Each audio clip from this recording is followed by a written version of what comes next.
Let's unpack the creation of my newest piece. So my goal here, I'm sure I've found a way to fit it into the title, but I'm trying to write a piece. I'm making it for an upcoming short film of mine, and the scene is basically the appearance of a ghost. How do I convey all the things that come with that, right? Come with a powerful scene where there's this character that is experiencing all this grief, and that grief is replaced by confusion as the ghost appears, and all the things that come with that. How do you put that into a piece? How do you arrange it? I want to break down some of my creative decisions. And I think just like the best way to do that is just to get into it, show you, give you a look behind the curtain, as you can see literally in software. What does it look like for me to compose a piece like this technically? And then as I, am showing you all that, I want to break down the more emotional decisions, the creative storytelling decisions that come with a piece like this. So I think first though, let's just listen to it and we can go from there. So this is it from the beginning.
Yeah. Oh man, I love that piece. There's so much there, and in just about a minute's time, there's so many different places that it transports you to within the emotional journey of the piece. In my opinion, I'm very proud of how it turned out. And there's things that like I'm sure if I spent another hour on it, I could continue to clean up. I want to be humble about this, but I'm also very proud of how it turned out, and I want to walk you through just what does it mean for me.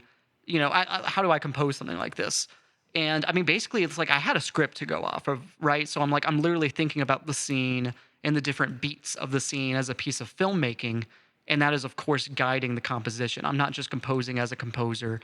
Already, this is a piece of filmmaking right here. This composition is, how I lay out a scene in a way. This is a piece of narrative writing, very much in a way, and to for me, I mean, for me as a filmmaker, composing like this before even filming, this is, I've written a script, I'm now composing the piece so that as I film it, as I edit it, I have something to go off of that is informing the decisions that I make. And it's not always wise to do that. Sometimes you really want to compose after you've edited, after you filmed it, so that you know the scene and you really know the timing of things. But here is just this moment was so, it's supposed to be so guided by the emotions, by the idea that there's a spirit appearing. So I feel like, of course, it makes sense to go ahead and compose first so that as I make the scene, I know how I actually want the scene to feel, and I can direct the scene with all of that in mind, and that can inform other creative decisions. I think sometimes that really makes sense. But yeah, let's just kind of unpack how I started, right? Because I knew from the beginning that the essence of the piece is this middle section as the choir grows, and it's not just it's not even necessarily a specific chord, and it is all kind of rooted in this D major chord, right? But there's all these majoring notes. Let's kind of, you know, embiggen, is that a word? I mean, you see all these other kind of diatonic, like there's the D, E, G, A, C, E, G, A. Do I do a B at all in that chord, in that cluster? No, but I think cluster is the word, right? Because there's all those other. I mean, basically like a D and a C major, as well. I don't think there's any F sharps. I don't know how that would even sound. I played with that cluster several times, kind of trying different things before I was like, oh yeah, this is the thing that's guiding it. The bassoon also does something in there, right? Where it has that da yada yada da, right? And it's that That's kind of basically going from A to E, um, and like an A to E over the D major with the C elements in there.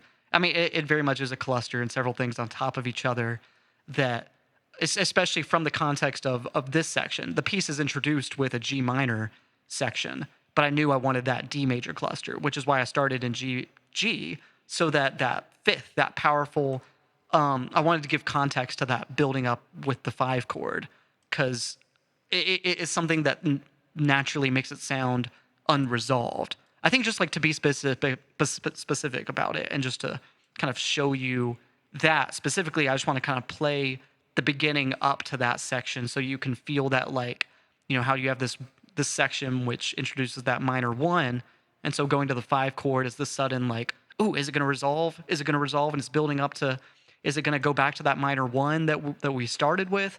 No, there's a key change, but we'll talk about that later. I just kind of want to play a section of the piece again, with all of that in mind.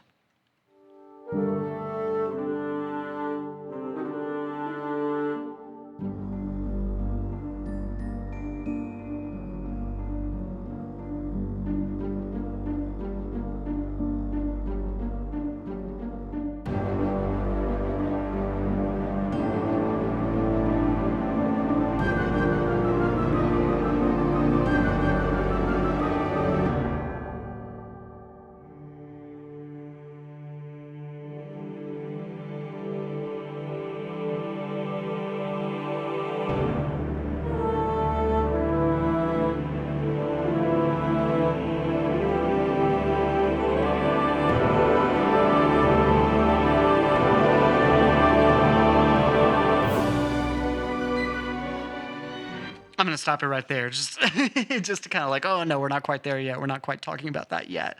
It's just like I just wanted to kind of drive home this transformation transition right here, and just as a piece of storytelling, maybe it would help to kind of walk through kind of my goals for these sections, right? And I think, like, implicitly through what I've already described, you can kind of imagine the story there, and I think you can probably imagine something in your head. And I almost don't want to take away from that. But I mean, we start with this kind of showing where the character is at before the vision happens, right? And kind of the frustrations that they have that, of course, compel the spirit to appear. That's why it's it's showing that minor key, but it's not just a minor key. It's already a haunting.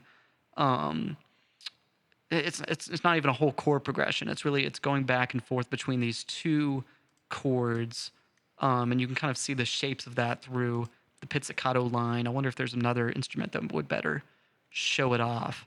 Let me go back to the harps. I mean, it's the same exact thing, right? But you have that. Let's widen up the key so you can see it. It's a G minor shape right there, and then the G, of course, dips down to this F. So you have that. Man, I don't even know what to call this chord. But it's kind of a five chord, augmented in some way, whatever you want to call it. I mean, it would be a D, augmented D chord. Is that, I don't know, whatever you want to call it. To me, it is that, like, minor 1 to 5 progression is kind of the root of it. But I mean, it's just a little bit more sticky, in that. I mean, and there's a lot of, like, different chromaticisms that I play with there, of course, with the chromaticism. Is that even a word? Am I just throwing out words? But I mean, we introduced this kind of, it's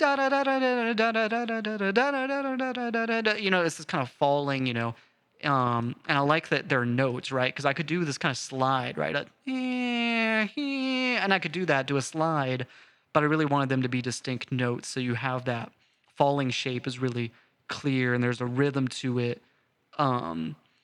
It's almost like trickling rain, right? But all that is like, the note selection is specific to really try to be haunting, right? And maybe there's a better way to put it. Because like I was saying, this kind of, minor 1 to 5 here, it's like literally it's only one note difference. That's really the only difference. So it's like there's tension because it's so close to being the home chord, and then it's offset by one note, one singular chromatic, change. And all of that, I think, helps create that dissonance. I guess that's the real goal of the piece, that tension through dissonance. and that shows you the dissatisfaction of this character is through all that. You can also see, I guess, like just to have a note, kind of arrangement wise. Sometimes I like doing this kind of introduction measure before a piece really begins, and I still like having stuff happening there. But there's kind of different things going on here with it introduces the kind of bassoon part that ba yada, which kind of comes back later, of course. Here it's the same instrument, and then they're different notes, but it's that ba yada. And I thought that that was just kind of an interesting, kind of tiny motif to kind of play with that I might play with more in the score. Right, I had several themes already that I composed, especially through the let me see if I can show it in the score. It's these bars, and we haven't really gotten there yet. But this was really the main motif I composed already before making this piece. So for the film, I'd already kind of had this melody in mind, and it played out a little differently. But it was that bum ba dum ba da dum, and that represented something very specific. And you can see I go ahead and already reference it in the celeste here, and it's not full. But before we listen to the next section of the piece, I think it's time for a short message. So I will talk to all of you again after the break. See you then. If you want to be able to support me as a creator, there are several ways that you can make possible the creation of everything that I do. Become a Patreon member. I post all kinds of exclusive content that you can only see first on Patreon. Stuff like behind-the-scenes content for my filmmaking projects, whether that's in-progress scripts, storyboards, rough cuts, anything for my newest films that aren't posted anywhere else besides Patreon. So become a member. There's a whole range of prices, and you can support me even in small ways. That's super meaningful. Supporting me on Patreon too gets you in the credits list of any film that I release while you're a member. And like I said, even a little goes a long way. You can also collaborate with me now through Fiverr. I offer a range of services that could help bring your project to life. And if you've heard any music in the background of this video, that was my music. So feel free to look me up on Spotify or Apple Music or wherever you listen to music. Type in Joe Kendrick. That's JoeKendrick. Look up Joe Kendrick on Spotify. Let's just kind of play these opening two measures to kind of show you what I'm talking about with both the introduction and this melodic reference. It's not a full reference, but you'll hear it.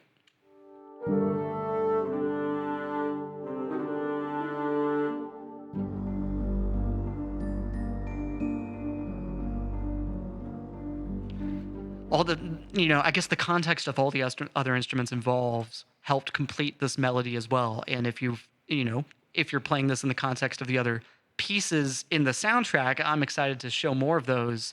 You would be able to pick up that melody, that bum, ba-dum, bum, bum, bum.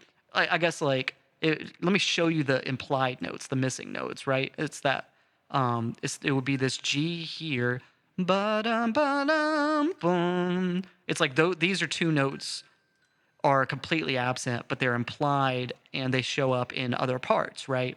Because we start with the G and bum, bum, and then the harp hits it. So let's just play that again so you hear it with the beginning, with the introduction in mind, with everything I was talking about the intro. Listen to that in mind. I like doing measures like that. Just kind of it's something that is kind of offsets how am I trying to say this? It breaks the format of a traditional musical piece. It's not just starting with, these 4-bar sections. And I do a lot of very traditional musical, construction. How am I trying to say this? The format of my pieces, if you think about just traditional musical formats, especially even in pop music, you can see that 4-bar structure here, right? There's repetition in, 1 bar. It's the same bar, basically. Same bar, but now there's things added. And there's also, I guess, while I'm talking about the construction and the format and kind of some of the macro decisions in the arrangement, you can also see, so there's this 1 bar repeating chord change in the harps, and then there's a 4-bar change across the cellos. So as you're getting that, and the 1 bar, what am I trying to say? The 1 bar harp change, there's a 1/2 bar repeating segment in the staccato elements and all the high violins, that da da da ba da da ba da ba da, that's half the speed. And so things repeat at different times, I guess is what I'm trying to say, right? Is that there's different repeating patterns, but they each have a different time in which it takes for them to repeat. And I just wanted to go ahead and point that out, right? because I think that that elevates the arrangement. And that's not anything super complex, even in basic pop music, there would be something like that, right? You would have especially in drums, I think you see that with a lot of like pop producers, you can see, if you look at kind of their basic drum pattern, you can see that there's different elements that take different times to um, repeat. But I just kind of wanted to point that out here. And that it's not like, and I talk about patterns, and FL Studio has a very good pattern system built in, but this isn't, I'm not using like repeating patterns to create that arrangement just because they don't last for very long. I'm just kind of building that into the arrangement itself and just wanted to point out where some of that repetition was happening. But all this to say, let's listen to let's see, what do I want to point out next? Um, maybe I just want to draw attention to this cello line. Like I said, it goes across those two bars, um, and it rises kind of one note at a time before it falls again, and just the shape that it creates. I do this all the time whenever I'm trying to build momentum, and I just want to think. I want y'all to think about this trick. And kind of just going up a scale basically. And you can do that for a long time. You can get a lot of mileage out of just going up intentionally, and use your ear to figure that out. But like just going up a scale and having just like kind of a measure per note, and you can really build tension that way.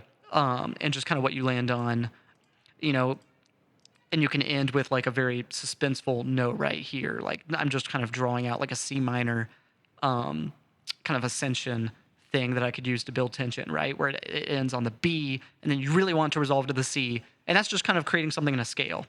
And so that's a trick I use all the time in arrangements. But yeah, with all of that in mind, let's listen again to this, just going through the piece, and I'll stop when there's something else to point out. I just want to start, or I kind of want to start from the beginning every time, just because there's different things that I listen to, and I kind of want to encourage y'all to listen to different elements as well.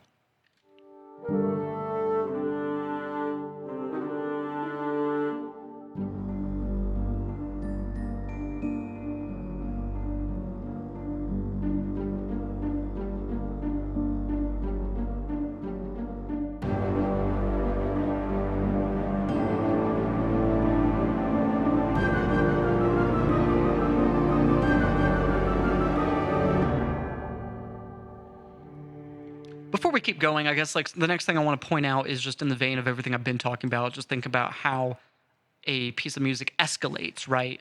And how you break the flow of repetition, especially because this section has so much repetition in it.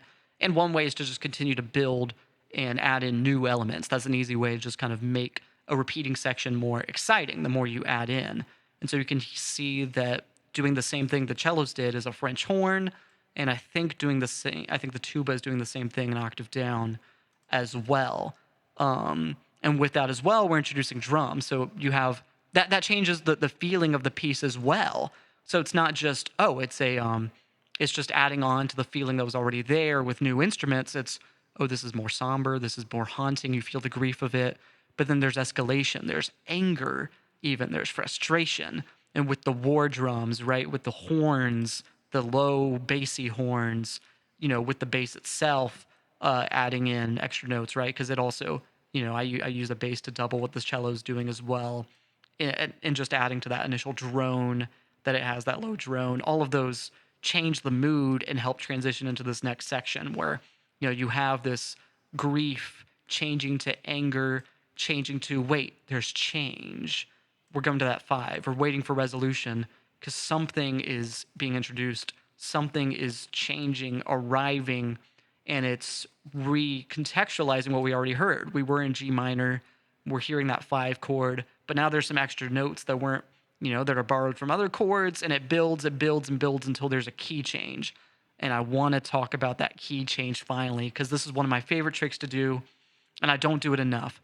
There's several ways that you can think about what, I guess just like the very decision of what key do you change to.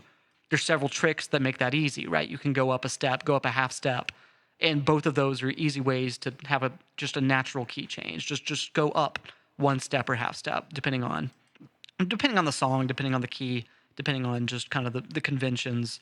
Either of those fit, right? Or you can go through the rule of, not rule, but like go around what's the expression, right? Like kind of the circle of the circle, right? Going up a fifth or a fourth. There's an expression there, and there's a music theory concept. I'm not quite as well versed in terms as I need to be. I'm just a musician, and I want to be able to use more terms so that I can describe what I'm talking about.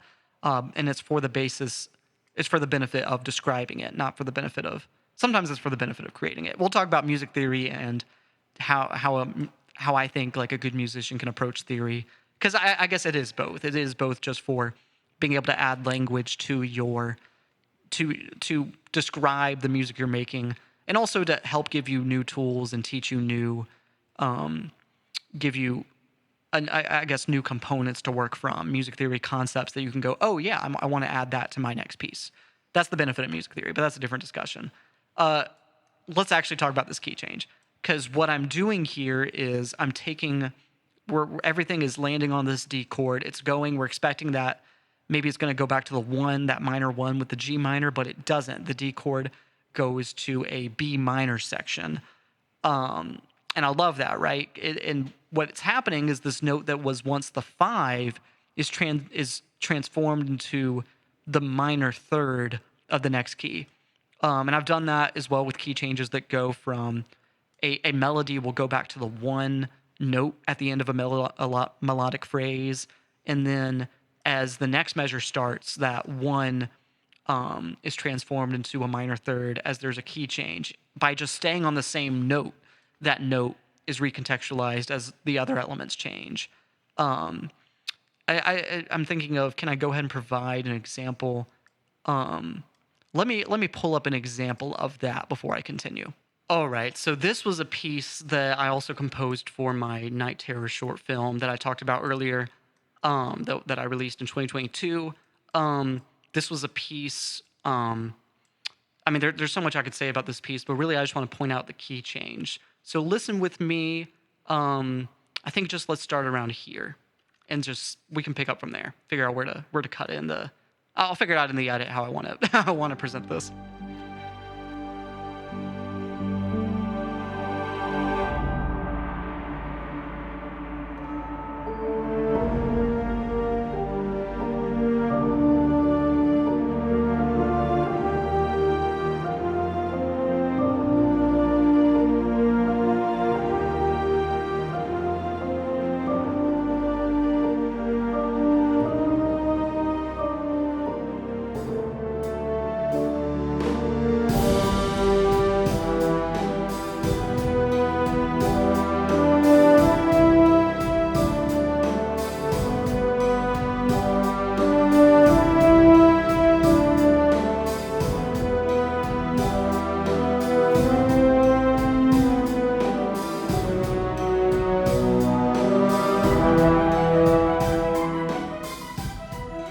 Yeah, I just wanted to pull up that example. That's one of my favorite key changes I've ever written, and you can hear that like that da ya da ya da da do do do. I mean, it starts on that da da da da. The melody starts on a minor third, but it's constructed in such a way where the end of the phrase does that ba da da da da da da da, and it sounds like it's going back to the one, but just by having the phrase repeat, literally repeating the melody again, that satisfying conclusion of going back to the one has to be a new key if you want to continue the phrase, and you can have that momentum going into a new expression of that phrase. Da da da da da da da ya da da, and it's a repeating key change machine at that point, and I just love that. Just going back, being able to write a phrase like that, just by necessity, uses a melody that recontextualizes itself. I don't know. I feel like maybe there's a simpler way to express that, but I love that trick, and I definitely want to encourage y'all to think about using that in your next pieces. With that in mind, let's listen to this key change in this new piece again. I'm just going to start at the beginning of, or even just the end of the introduction section.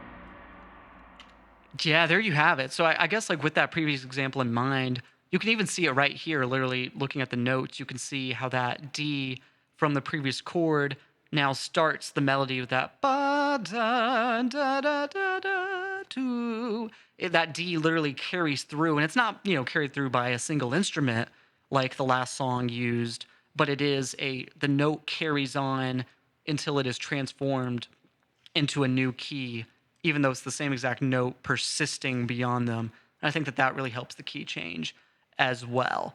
But yeah, I mean, I think those are all kind of the exciting parts of this piece. I could just give you just a zoom in on these kind of runs as well at the end. I mean, I don't know. I could do a whole video about runs, and I have done a video on woodwind composing using the BBC Symphony Orchestra.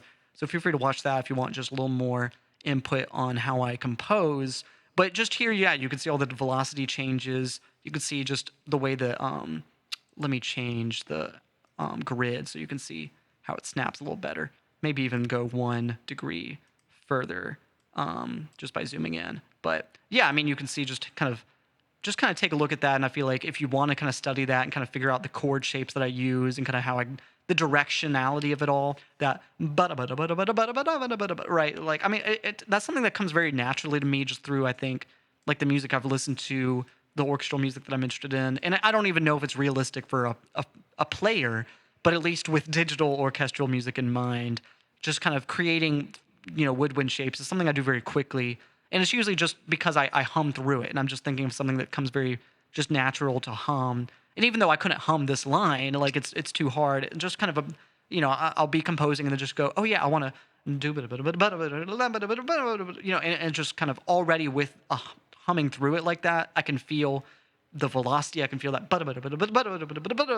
like that's just something that's natural for me. And so while composing, I want to encourage any composers listening to find ways in which you can just be in tune with the natural process of your own musicality. Think about just what you're humming and find ways to make translating that easier.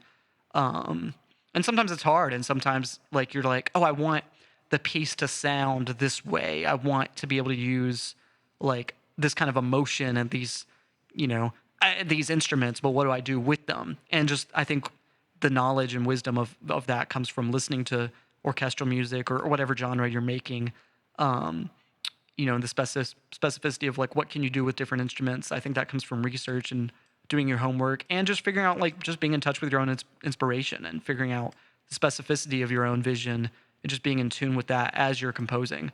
Um, and that's all I can say without sounding like a snobby artist. I don't know. I want to be careful, and that's just part of the fun of this channel is figuring out that balance of like how do I talk about art while not sounding pretentious. And who knows, maybe I'm an artist and I am pretentious. Maybe I just have to accept that one of these days. But anyway, I really enjoyed this piece. I'm really proud of how it turned out. I think it totally communicates what I'm going for emotionally, and I'm very excited about that. I hope you've enjoyed hearing just a little bit about my creative process, and I will see you all in the next video. Thank you so much for watching.